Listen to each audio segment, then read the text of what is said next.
Hello, hello. Welcome to Crazy Games.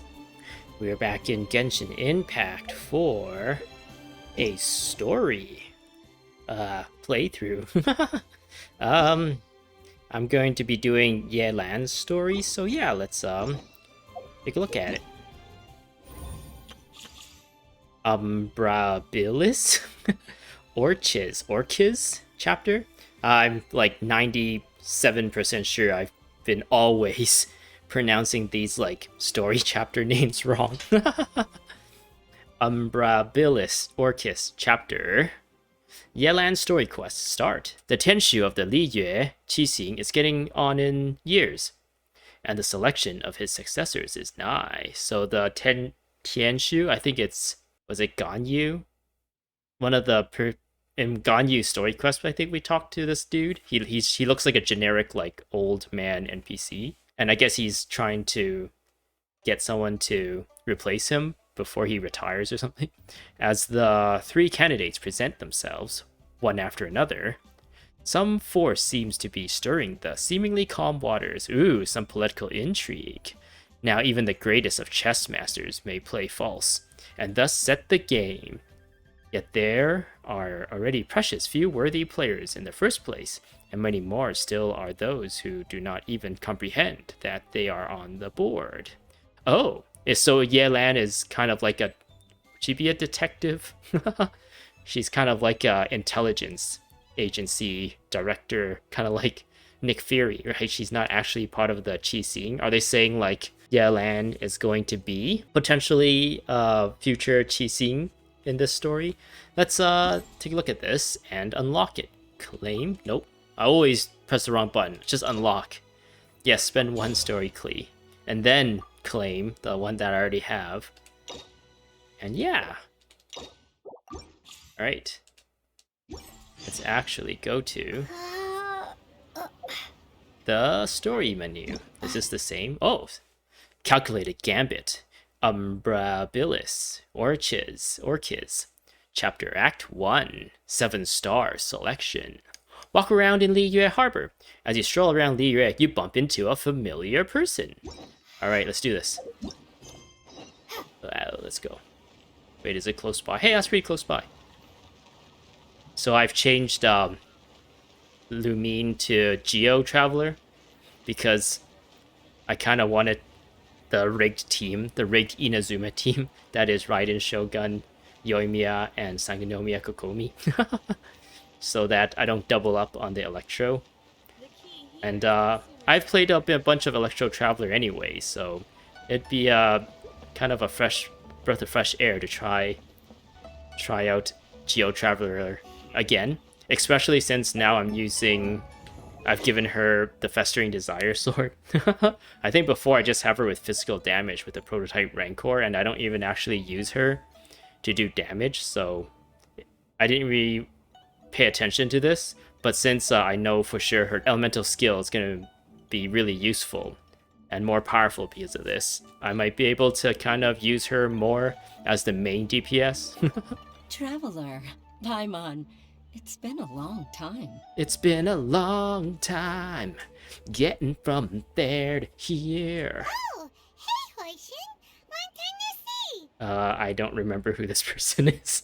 Fancy meeting you here. How's work these days? You know, easy come, easy go. Thanks to the help of people like you and colleagues like Ganyu, better all the time. But I've been feeling distracted at work lately. I just feel constantly agitated. Has something happened? It's a long story. But my father, he's thinking of stepping down from the Tianshu position due to health issues. Oh, I think this is the person that we helped out with Ganyu in the Ganyu story then. Because this lady, Huixing,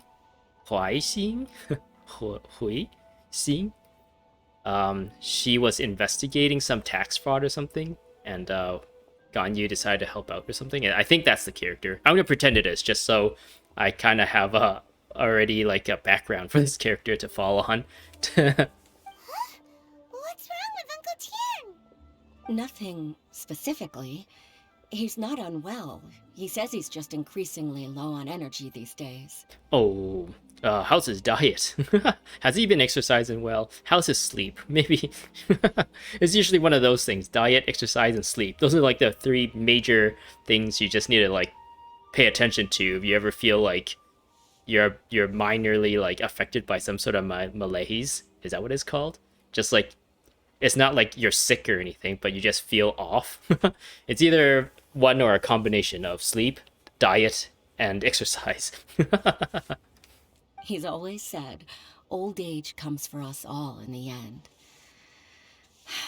Still, I just can't help but feel a little emotional watching it happen to him. I guess it also happens to people when they get old, but I can't say for sure because I have not reached that age yet. So I cannot speak from experience, I guess. Anyway, my father's currently on the second floor of Yangsheng Tea House. Why don't you come pay him a visit with me? Oh, okay, that sounds good. He seems very fond of you, too. I'm sure chatting with you will make him very happy. Sure, let's go. Let's go. Calculated Gambit. Started. Does this change? Go to the second floor of Yanshen Tea House. After talking to Huixing, you decided to go to the second floor of Yanshen Tea House to visit Uncle Tian. Alright, let's do it.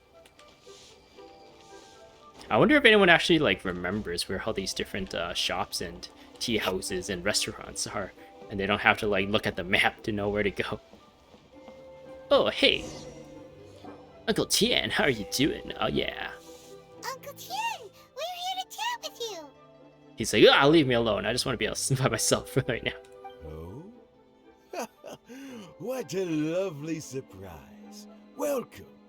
Oishi, why don't you go downstairs and get the shopkeeper to make us a fresh pot of tea? Rip. I heard that you've been traveling all over the place recently. I would very much like to hear your adventure stories. We're more concerned about your health, Uncle Tian. Is everything okay? Hoishin told you, didn't she? Don't worry. I'm quite all right. It's just the years gradually catching up with me. As I grow older, I'm starting to find that with many things, though the mind is willing, the flesh is weak. Especially recently, I've noticed a rather drastic drop in my energy levels. I am still very much in good standing as the Tianshu today. Nevertheless, I wish to pass on the position before my mental acuity begins to decline beyond redemption. I wonder if there's like actually a list of all the positions of the seven big boys, the Qixing of Liyue. Like what is Ningguang? The Tianquan, right? Is that like the CEO? Is that Tianshu like the CFO? And I think, well, what's her name? How can I forget her name? She's such a waifu. Qixing. She's a Yuhen. I wonder if they actually mean anything. If like I don't understand Chinese enough to know what those mean off the top of my head. I might have to like look it up. But those are the three positions that we know of. So out of the 7 people that are the big prominent leaders, I guess, of Liyue, we know the name of those 3. I wonder if the other ones have been also mentioned and I just never like paid attention enough, or if it's like mentioned in some of the reading for the character profiles and stuff, or on maybe like some other media that they created for this game. But yeah, I'd be interested to know that information. And yeah, it's like Tianquan, like CEO, Tianshu, the CFO, the Yuhen, like the operations manager, and the whatever is like the CTO and stuff. Do they have different roles, or are they all just like big leaders of their own like thing, and they all kind of like take care of whatever part of the Liyue that they specialize in, they take care.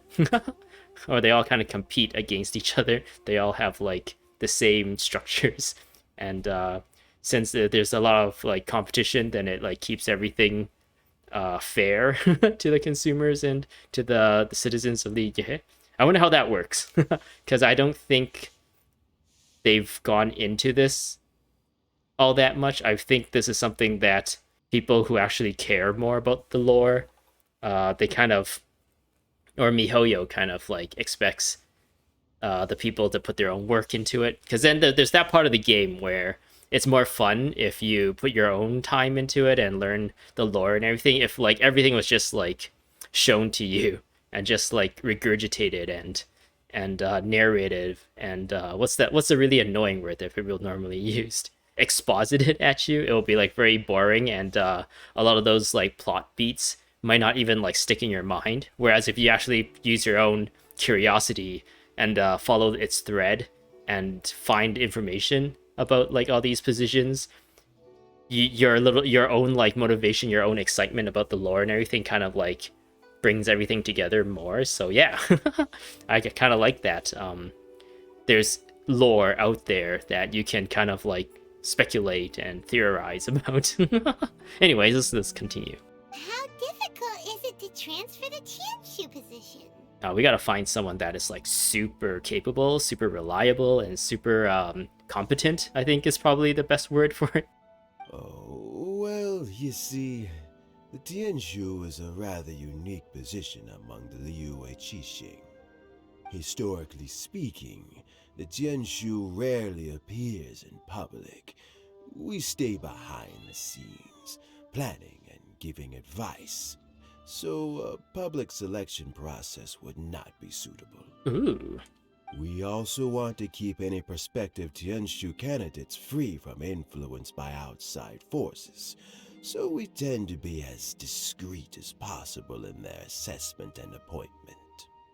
For these reasons, the incumbent Tianshu typically recommends their candidate of choice, and this is then approved by the other Qixing members. Oh, it's like something you do instead of voting people in democratically. It is like appointed. So in other words, you pick someone, and then Lady Qixing, Lady Ningguang, and the other Qixing appoint them? Yeah, Lady Qixing and Lady Ningguang are the only other Qixing we know of at the moment, other than Uncle Tian here. I wonder if they're just hiding the other Qixing just so one day we can, maybe like one of them is like a Dendro character or something, and we're waiting for that to reveal those other Qixing members, like one at a time, depending on like the story relevance.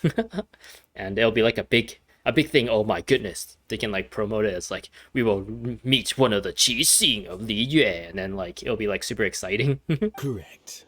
Unfortunately, due to my health, I won't be able to assess every candidate myself. Not to despair, however, because I found someone exceptionally capable to act on my behalf as assessment officer. Oh. In fact, I believe you recently became acquainted with her yourself. Oh yeah. Oh? Who is it? Oh, guess who it is? I'm heartbroken. I thought it might take you a little longer than this to forget all about me. Oh man, so Yelan is gonna look for the next replacement when maybe she should just be the next replacement, since she's supposed to be like super capable, super reliable, and super competent herself. It's Yelan! How are you doing, Yelan? Long time no see, wink wink. Jackpot. Uncle Tian here asked me to assess 3 candidates for him. Fancy joining me? You'll be among the first to get to know the next Tianshu. Might be a good opportunity for you. I'm kind of an outsider to all this. Is it actually proper protocol to have me come along? Shh, you're not supposed to question it. This is Yelan's story. You're just supposed to be a part of it, okay? What do you think? I'm not really interested. I wonder what happens if you say this. Normally I would probably say, yeah, sure, and just get the story flowing, but I'm not really interested. The story ends. I'm not really interested. Makes sense. After all, whoever the next difference to us. Yeah, unless the next Tianshu is our brother. Still, Paimon's really curious to see which candidates Uncle Tian picked, so let's go take a look. There's a little like tabby in the background. All right then. Oh, so we say we're not interested, and Paimon just go like, "Ah, we should just do it anyway." Though, I gotta say, Uncle Tian, you say you're into behind-the-scenes planning? My work's of the covert variety, too. Don't you think I might make a good Tianshu? Yeah, that's what I was thinking. Huh? Yelan, you want to be the next Tianshu? It turns out like Uncle Tian is like super conservative. It's like, but you're a woman, and she's like, excuse me. He's like joking. I'm not opposed to the idea, but I suspect Ningguang wouldn't let you go very easily after how long you've been working together. Oh yeah, she works for Ningguan, so if I don't know, I don't understand. If she worked for Ningguan, and Ningguan seems to like trust her enough to continue to use her services, why would Ningguan be opposed of someone like as capable as Yelan being on the sitting on the Qixing? So, how about this? If your investigation reveals that none of the other candidates are qualified for the position, I'll recommend you for the job. so she just goes like, if she actually does want the job, she's just like, okay, and then like 10 minutes later come back even without doing anything, and she's like, I reviewed them and they all suck, so put me up for the job. That's a little bit of a conflict of interest there. Deal. Well, you guys take your time. Everything's all set for the assessments to go ahead. Meet me on the first floor when you're ready. Until then, have a pleasant conversation. I have a feeling that the 3 candidates are just going to be like generic NPCs. And if one of them turns out to be like kind of a main-ish looking design character, then we know that person's going to be the one who wins, right? But then again, Uncle Tian here is kind of sort of like a generic NPC, so maybe another generic NPC can take the position over Yelan. And maybe Yelan like is actually joking and she doesn't actually want to be up in the pedestal of being a Qixing and being kind of more out there in the public eye. She kind of wanted to stay like hidden in the shadows. Oh, and no need to pay for your tea. As the new owner of this fine establishment, this runs on the house. What? After telling Uncle Tian about your recent adventures, you return to the entrance of the tea house. You're all set? Oh yeah, let's do this. Uncle Tian seems really worn down. It's like all his energy's gone. He sounded normal to me. Yeah, it may sound harsh, but Uncle Tian is past his prime. He's not cut out for this anymore.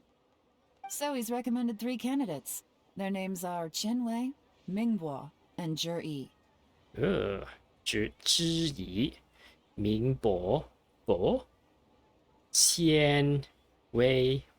Qinwei is a wealthy entrepreneur. Mingbo works at the Liyue Ministry of Civil Affairs, and Zhi is focused on study and travel. Yes, but which one of them is the hottest? Try to keep all that in mind. Of course, it doesn't really matter if you forget, since we'll be assessing them at Yuehai Pavilion in a short while. Oh, okay. Qianwei, Mingbo, Zhi. Paimon should be able to remember their names, but what does the assessment involve exactly? Paimon might be able to remember their names, but I certainly won't be able to. Let's leave that until we get to Yuehai Pavilion. Oh, okay. All right. Heads in the game, people. The stakes don't get much higher than a change in the Qixing. We can't afford to miss anything, no matter how small. Can I just recommend Yelan be the Qixing and just call it a day? Got it. We'll keep our eyes wide open. Oh, okay. I wonder what kind of shenanigans we'll be putting ourselves into this time around. Alright, go to Yuehai Pavilion to perform your inspection. Oh, it's right there. Oh yeah, I've kind of tweaked some of the mic and sound settings of my recording software. And let me know in the comments how it sounds and feels on your end, because when I did a little test, it sounded good on my end. Previously, I felt like maybe the whole like videos like volume was a bit too high. Like I compared my volume with a lot of other YouTube videos volumes, and for mine, I always have to like turn down the volume a little. And when I switch to a different like video on YouTube, then everything's too quiet, and I have to like turn everything back up. So I've kind of shifted everything down. So I don't know. Let me know in the comments how it works, how it sounds on your My legs are your getting settings. sore. What is wrong with this assessment officer? This is a huge occasion and I don't even get a chair. Who's question mark this time around? I've dealt with all kinds of people in my time, but never have I been made to stand while I'm waiting for an appointment. Ugh, entitlement. If this is the person we're looking for, automatically disqualified. Oh, I mean, I think it's fine. Yeah, and he's like, you know, a little thick on the waist. That's called being complacent. If you're happy to just accept the way things are, you'll never be able to change anything in the future. But if you're so whiny that you can't take any hardship, then how are you gonna stand up and be strong against anything? Oh, come on. That's just... Now you're just being unreasonable. Yeah, if you're being just like a whiny little kid all the time, then you're not gonna make any change either. You're just gonna piss a lot of people off and annoy a lot of people. All right, you two. Let's not get into a big argument over this. It's not worth it. Qianwei, that was a bit uncalled for. And Mingbo, cut him some slack. We've all been standing around for a while. It's natural to be getting irritable. The three of them are the candidates. I thought we were gonna meet them one at a time. But yeah, it seems like what was this guy? Zhi, I guess will be the last one. He seems the most reasonable so far out of all three. So he gets points so far in my eyes, and the other ones gets negative points. Look, how about this? There's no rule saying we're obliged to stand up while we wait, so why don't we borrow some chairs from the guild nearby? Or you can just sit on the ground. I mean, that's always an option. Fine. They're not the best quality chairs, to be sure. But under the circumstances, it would be better than nothing. Well, we had to go and get it. You enter the assessment venue with Yelan. Looks like all three candidates have arrived. Oh, it's those three. Oh, it was those three? Mm-hmm. We'll meet them formally soon. Before that, let me run you through the assessment process.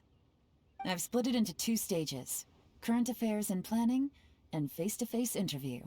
Oh man, interviews are hard. In the first stage, candidates are required to submit a manifesto for Liyue's development. In the second stage, we will ask them some questions in person. Writing a manifesto takes time, so I informed them of this requirement in advance. These are the reports they submitted. So, okay. I'm surprised they've just set all these papers outside without any paperweights, because the wind will just take them away. Wow, one of them is really thick. I bet that was Zhi. It's also worth mentioning a stipulation I gave them. Whoever is appointed as the new Tianshu will be expected to implement their plan as put forward in their manifesto. Failing the occurrence of some cataclysmic event, they will not be permitted to change their plan. Therefore, these 3 piles of documents in front of us represent where each candidate stands on key policy issues. You see, this is kind of things with politics in real life too. Lots of politicians put up their plans and stuff forward, and sure, they can make all these promises and everything, but do they actually follow through? We don't know. Like, and it also, like, there's also opposition and stuff that stops people from doing what, or stops politicians from doing what they said they would do in their platforms and everything.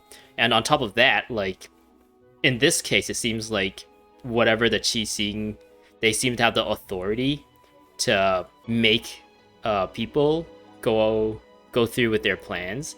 And maybe, like, even Ningguan, it's implying, I guess, at least I'm assuming that Ningguan has the power to punish the people who propose like a plan and not actually go through with it in a timely manner. Because in real life, it seems like there's a lot of stuff that is said to kind of garner votes and stuff in the democracy.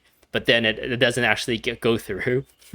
So like, oh, we're gonna deal with some, I don't know, well, some like popular, maybe even a polarized subject. They're like, oh, we're gonna, I don't know, we're gonna make drugs legal or whatever, and then they go into power and then they don't actually move that forward all that much. It takes like years and years before we see any effect. And sometimes like they don't get it done by the time they get voted out, and the new party comes in and just like gets rid of all the road work that is being put down in order for that to be finished, and it just like moves everything backwards. And it's like, no. There's still some time. Have a skim through, get a first impression of what each person's proposing. I'll be waiting off to the side. Just let me know when you're done. Wait, hold up, Yelan. You are the one who's supposed to assess them. We are the one who's supposed to be watching. We're supposed to be learning. Why are you pushing all the work off to us? That makes absolutely no sense. Why won't we just be a Qixing then? We will be what do you call it? An honorary Knights of Favonius and an honorary Qixing. Oh. Sit. Mingbo's manifesto. Mingbo's manifesto covers domestic affairs quite comprehensively, focusing on people's livelihoods. The core principle seems to be the greater good means a world that works for people. Okay. Qian Wei's manifesto. Qian Wei's manifesto addresses many commercial issues and provides some very penetrating analysis. His view seems to be that regulations and incentives are both indispensable. Okay. And then Zhi manifesto. Zhi is it Zhi Yi or Ji Yi? No, Zhi Yi, I think it's probably how it's supposed to be pronounced. Manifesto covers domestic affairs, foreign affairs, and checks and balances, all in great detail. They really, right from the get-go, they're really pushing one candidate over the other two. The focus seems to be problem solving. It provides concise and clear solutions to various problems. It's so thick that you only have time to skim through it roughly. But I'm sitting down on a really comfy chair, while those dudes are... Wait, no, they're sitting on chairs too. How dare they? Check on the 3 people with Yelan. Can I just go bug them? Hey, my name is Lumine. I'm not from around here, and I need help. Can you, handsome boys, give me a little help with my luggage? I'm also lost. Is anyone here available to take me to my hotel room? Can we actually talk to them? Qian Wei. By the way, do you have any idea who the assessment officer is this time? It is I. I'm not sure. Me neither. They'd better get someone who knows what they're talking about, though. I don't want some amateur trying to decide my fate. I guess if you talk to one of them, you can talk to all of them. Let's just make sure.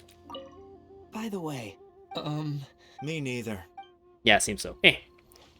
They're really pushing for Zhi Yi, it seems like. Like the reasonable person would probably go for Zhi Yi. And I don't know who would go for Ming Bao or Qian Wei. Yelan, how are you doing today? Finished, huh? What did you think? It seems like Zhi Yi is the only one who's like truly passionate about being a public servant.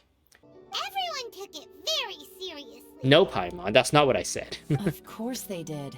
They have the chance to be picked as the new Tianshu, so you can bet they're putting their best foot forward. I think, I don't know, if the 3 candidates being offered is taking on like one of the biggest positions in the Liyue, I feel like it would have probably been a better choice if like at least 2 of them are like very, very strong candidates, and one of them is like maybe a not as strong but still very strong. Whereas right now we have two like pretty mediocre to weak candidates and one really really strong one. So like that kind of goes. It makes the whole thing, the whole Qixing thing, seem not as powerful as you would originally assume if like some person who seems really naive and believes that, oh, we just gotta make it good for the people and not really have much of a plan behind it would, like, if that is the level of competency that gets past like everyone else in the city, and that's the level of competition between people who want to become the best, kind of like the best of the best in this city, like the leadership in the city. It kind of makes it sound like, oh wait, there isn't a lot of competent people, and if there isn't that many competent people, then how powerful are the people in the Qixing anyway? Could it potentially have like one or two duds in the Qixing that seems to never be mentioned? Is that why the other 3 or 4 Qixing members just never seem to be mentioned? It's because they're actually duds and don't really do much. They're just there as just a filler to fill the place, because they long time ago they coined the term Qixing and they're like, oh, we gotta have 7 people, but over time technology and efficiencies and processes made it efficient enough for like only 3 people to do all the jobs. But then we named it the 7 stars, so we need 7 people. Well, we'll just have like 4 random people who who just like looks good for cameras. And the 3 can do most of the work. And keep in mind, whoever gets in has to execute their plan as written. Nobody wants to have any regrets. What do you think, Yelan? That's for me to know and you to find out. Oh. We can talk more after the interviews. Okay. We'll see the candidates now. Let's do one at a time. Start with Chenwei. I'm gonna think Zhi Yi will be probably the last one, and we're gonna play, yes, you're the best. It seems like Qianwei's the worst of them. And was that something Ming Bo? Even though he's kind of like a bit of a soft-spoken and a little bit submissive. No, that's a really strong word for what his personality is. I guess just soft-spoken. He still seems like a little bit better than Qianwei, who's just super entitled. At least by their personality and how they speak and behave. Yes, ma'am. The An brings Qianwei in. Oh, so you two are the assessment officers, are you? No, just Yelan. We're just here to watch. We're not even from Liyue, so we don't really have any power to say in this. I had assumed that given the great import of this situation, Lady Ningguang would perhaps be assessing us in person. I certainly hadn't imagined I'd be seeing 2 entirely unfamiliar faces. Lady Ningguang is super busy, and this is also a conflict of interest if she's the one handpicking the next Qixing. We need to have diversity here in order to have the best ideas. If everyone is in a echo chamber, then progress and everything would be stifled.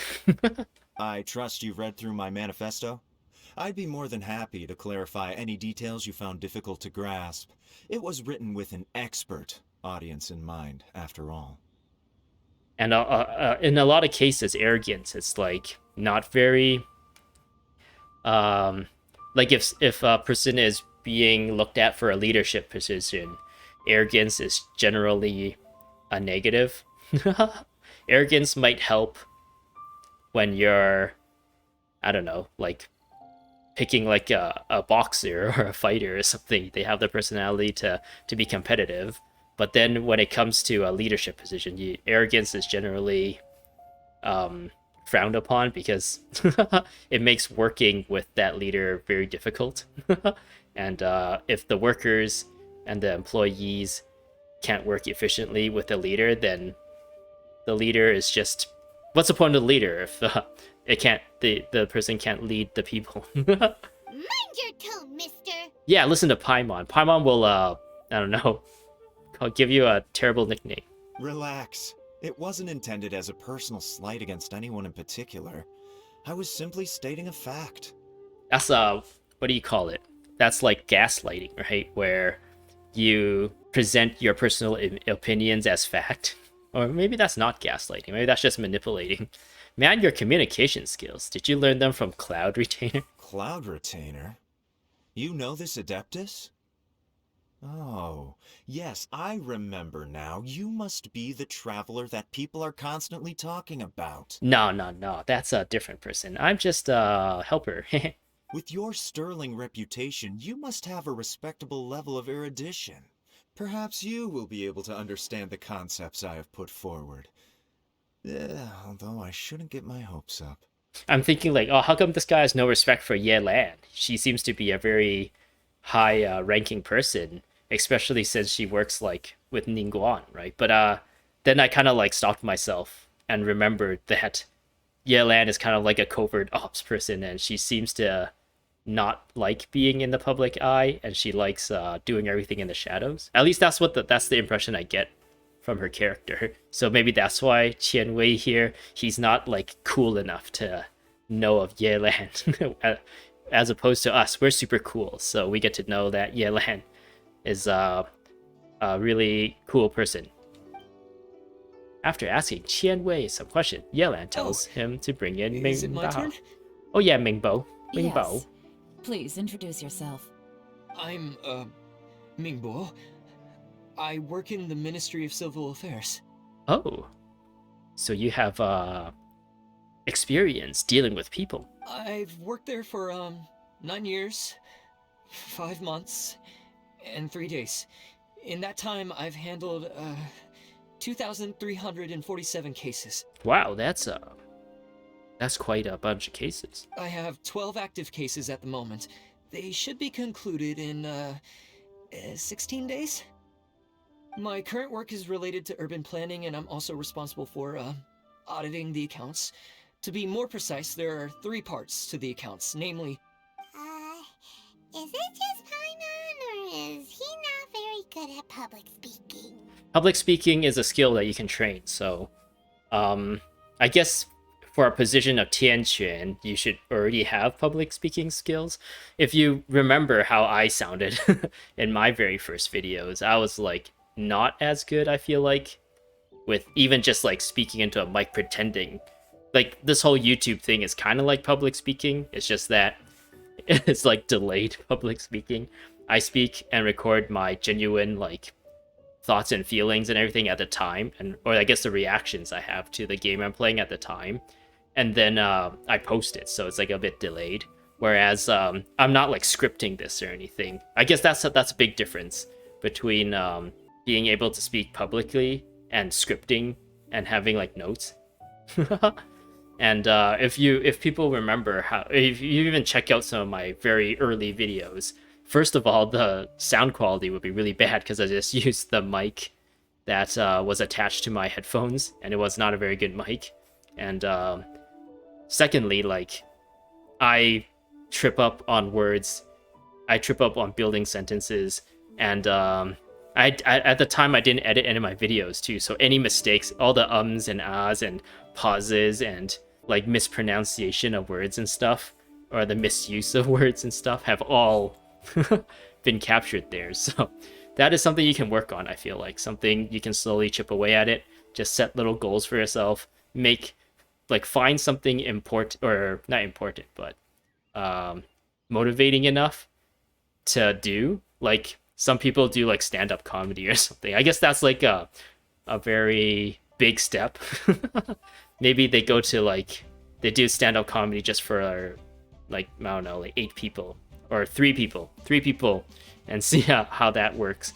Or they do, I don't know, a speech about like your favorite game or something. And eventually you kind of pick up on the cadence of speaking, I feel like. And you kind of pick up on how to free flow with your sentences and how to build your thoughts that way. At least that's how I feel like when after all the years of doing this, even after I finish recording, and then I go into editing or something, and I say, oh, I could have said this in this way, it would have been better, or if I could have used this word. And then that kind of like builds up. and sinks into your subconscious, and then the next time you, or at least I, get into another situation where I'm recording myself speak, or maybe I'm actually just out and about with my friends and I'm talking about the weekend I had or something, I feel like because I have the word building, the sentence building skill like practiced in my mind and sunk into my subconscious, my ability to find the right words and build it into a sentence and transform it into a narrative that's like coherent becomes like better. If that makes sense, I don't know. But yeah, even though this person is not good at public speaking, it is definitely something he can work on, whereas the other guy, it is like a flaw in his personality, and because of that, it might be harder for him to make a change unless like some like big authority like demands of like orders him to make a change or something. And at that point it'll be going against his like personality or his will, and he might not like that.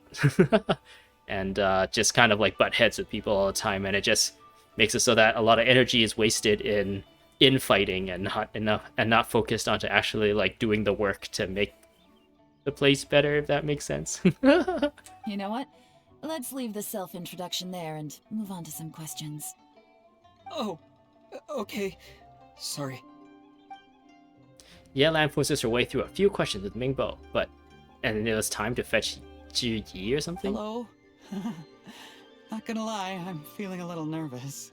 That's fine. What would You you should like be to know? nervous. You're here to assess me, so ask away and I'll answer your questions to the best of my ability. I think that's like the mindset.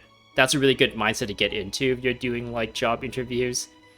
I know it's like really intimidating because you're like being judged by people pretty much, and like being judged, having your skills, which you probably value as something of yourself, be judged by other people, and whether you get the job or not means whether they like your skills. You think they kind of what's the word? I was just saying I was getting better at public speaking, and here I am being lost with words again. I guess it's still an ongoing process to continue to work on. But yeah, if you get rejected by like an employer while you're interviewing for them, it feels like it's a rejection of your skills too. And it kind of like hurts because you kind of take it personally. But yeah, if you're going into an interview, it's probably better to go in a mindset of you're trying to get to know them as much as they're trying to get to know you. So it's more of a conversation between two people more than like an employer-employee or potential employee relationship, which is like the power dynamic there is a little different. And because the employer has more power, because they can like, they're the ones making the final decision whether you get the job or not. You feel like you have to put yourself up to their level, and if you don't have that amount of confidence, then it can come off like really awkward. But if you're just there, you don't even care about whether you get the job or not. You are evaluating them and whether the employer is a good fit for your set of skills as much as them evaluating you for your set of skills fitting their teams or whatever. Then it kind of changes the power dynamic in the sense that there could be a case where they think you're perfect for the job, but you, because you find out, you have to wear suits every day. You had to come into the office every day at 7 to 3, and you have to have a dress code, and you're like, I don't like that about this job. So you in the end have the final decision. Even if they offer you the position, you're the one able to reject them. And because if you understand that about a job interview, it kind of like shifts the power dynamic and gives you a bit more agency in the whole like exchange. So without like, or with knowing that or keeping that in mind, you want to go into these interviews thinking like, it's just a conversation. We're just getting to know each other, and I'm going to answer questions to the best of my ability. If I don't know the answer, or if I need clarification on what they're asking, then it's just a conversation. And that kind of like makes the interaction more natural, because you invoke your own social skills when you're curious, or you're kind of, how do you say this? When you're having a conversation, you naturally form questions, and you're paying attention to what they're saying, and evaluating and thinking about how to answer and everything, and then that becomes more natural. And instead of like trying to practice like canned responses to popular questions that you might get, it might be better to just like, oh man, I don't know then.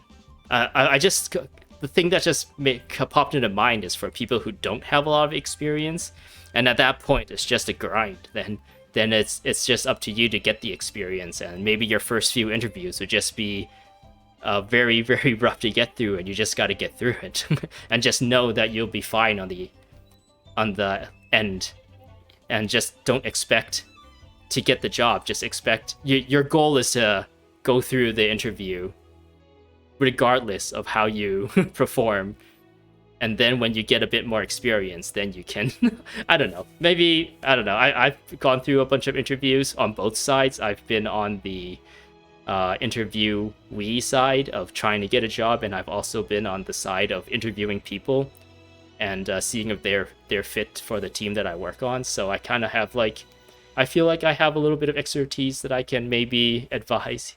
But yeah, if you're curious, I don't know, ask in the comments, and maybe I can give you more more directed answer. Anyways, I ranted there for a very long time. Let's continue. Your manifesto is very wide in its scope, but you don't seem to be personally involved in many of the specific fields. How can you be sure that you have the ability to put your plan into action? That's the thing about leadership too. You can have a really, really detailed vision for what needs to be done, and you might not even have the specific expertise for each field, and you're putting forward your best assumptions, I guess.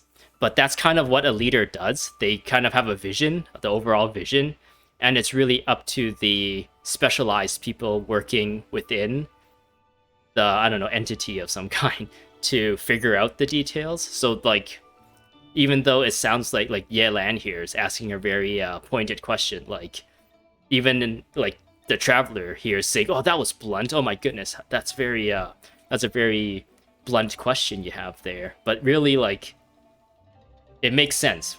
If you are looking for a leader, you want someone with wide scope, big vision, and they have enough of expertise with each specific field that they can make kind of the overarching decisions, but also like trust that the specialized people gets the job done, meeting the specifications as much as possible. So yeah, this is, even though it sounds blunt, it's actually a really good trait for a leader to have. Very fair question. I completely understand where you're coming from, but I'm confident in my plan. I've visited many different places, talked to lots of people with far more expertise than myself, and my manifesto is the conclusion of these efforts. Yeah, exactly. He is like, I guess the MiHoYo knows kind of what a leader character, what traits they would have, and they just gave it all to Zhiyi here. Of course, two different problems can be interconnected in very complicated ways, and you might reach two very contradictory conclusions depending on which one you're focusing on. What I've tried to do is strike a balance. In other words, present an optimal solution to all the problems as a whole. Yeah, so this is like a really good thing to mention too. If you're in a leadership position, there's often like contradictory decisions, I guess, to make. Like for me, I work in the software development, I guess, computers and stuff, and there's often a bit of conflict between designers and programmers, because the programmers knows the really detailed and how, like, the detailed side of the programming and the how to get something to work, whereas the designer knows the UI, like how the human interfaces with something, or how the psychology of something. Like, oh, if I put the yes button on the left for this, I don't know, questionnaire, and then put the yes button on the right for this questionnaire, then it'll confuse people, because then at some point people will get used to having the yes button on the left. And, but then, like, maybe the programmer, for whatever reason, knows that when they're programming, like, this specific, I don't know, thing, for whatever, that's a really bad example, but let's pretend, like, for whatever reason, to make this kind of question box or something, the yes is on the left, because then it's only yes or no. But then for this question box, maybe there's yes, there'll be a no, there might be a cancel, there might be other buttons, and that's why, like, maybe the yes button is not always on the far left or whatever.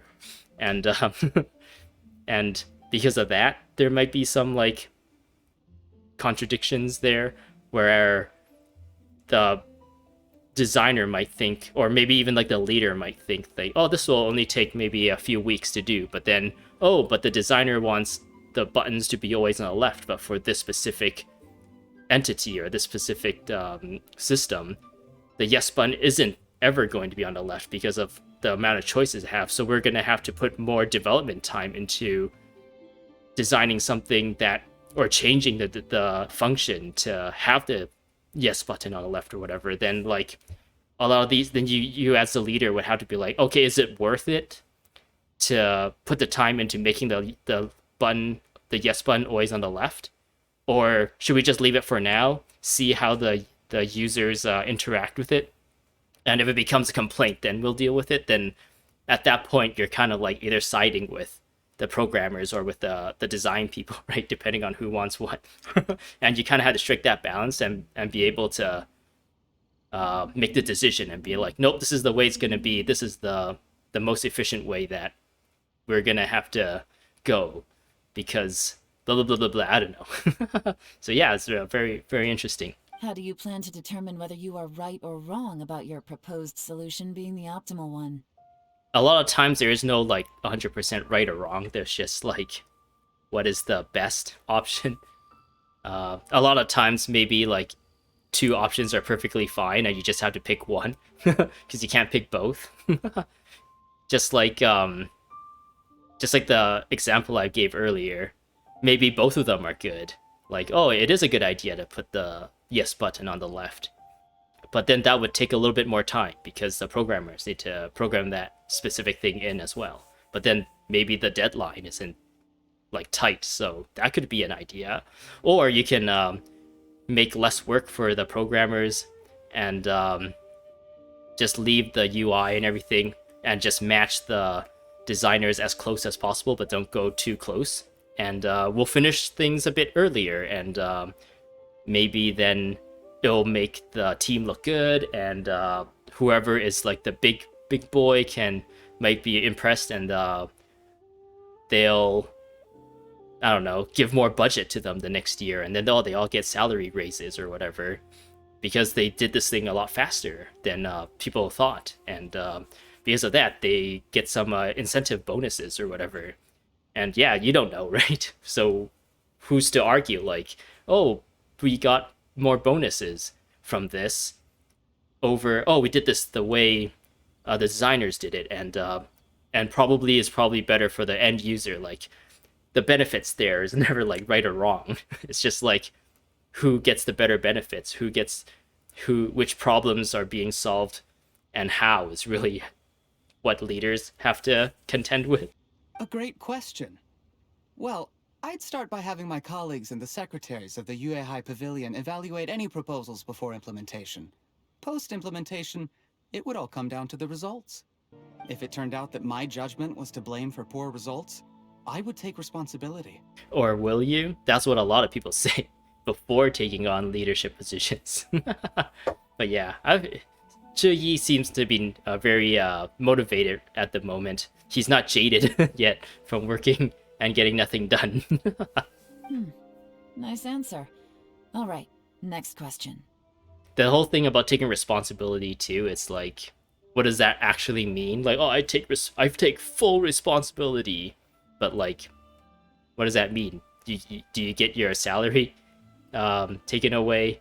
Do you, or not taken away but reduced? Do you lose your vacation time? Do you have to make things right with, I don't know, the clients or whatever? You're the one who has to apologize to them and make some sort of like promise to fix things. Think of a way to make it up to the people that was wronged or whatever. Like, what does that actually mean? Take responsibility. Like, for example, when I don't remember the name, but when Blizzard had the whole like free Hong Kong like controversy, and that person went on stage during BlizzCon and went like, oh, I take full responsibility, and then like nothing really happened.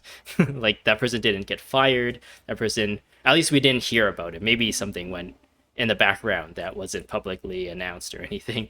But yeah, from the point of view of like a consumer, like nothing really happened, even though the person said they take responsibility publicly, and it just seems like a play for like PR reasons, and like just to give an idea that you're taking responsibility, make it look like you're taking responsibility when you actually aren't taking any responsibility.